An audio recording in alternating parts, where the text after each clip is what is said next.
m'appelle Lucas Santonac, je travaille pour Harmonie Mutuelle et je suis responsable d'animation commerciale pour les professionnels et les TPE. Tout d'abord, le salarié devra être remplacé et un recrutement, ça prend du temps.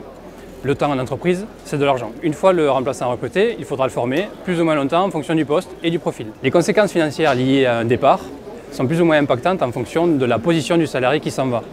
Prenons l'exemple du commercial qui partirait avec son carnet d'adresse ou d'un chef de cuisine d'un restaurant. Un chiffre, pour résumer tout ça, le coût d'un salarié qui s'en va est estimé entre 3 et 6 mois son salaire selon les études et les cas.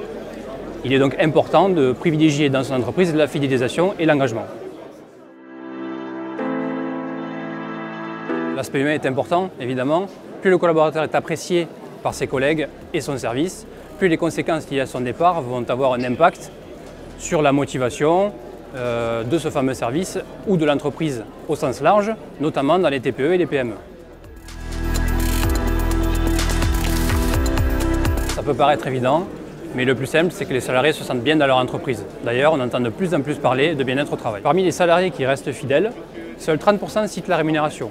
D'autres critères entrent en jeu, notamment la proximité avec le domicile, la conciliation vie pro, vie perso et la relation qu'ils peuvent avoir avec leurs collègues, qui comptent autant dans l'équation. Lorsqu'on zoome sur les petites entreprises, on s'aperçoit que les deux critères fondamentaux sont une bonne protection sociale ainsi qu'une organisation flexible du travail. J'en vois deux. La première, c'est la prévention et le dialogue avec vos salariés sur des sujets de conciliation vie pro, vie perso, notamment lorsqu'ils sont face à des grèves, des déplacements ou des soucis de santé. Si possible, n'hésitez pas à mettre en place le télétravail et le travail nomade. Et concernant le deuxième point, mettez en place une stratégie de protection sociale. Je parle évidemment de complémentaire santé, de prévoyance, d'épargne salariale, adaptée à vos besoins, aux besoins des salariés et correspondant à votre convention collective. Concrètement, en tant qu'employeur, si vous êtes présent aux côtés de votre collaborateur et de sa famille s'il a un pépin de santé, vous aurez fait un grand pas dans sa fidélisation.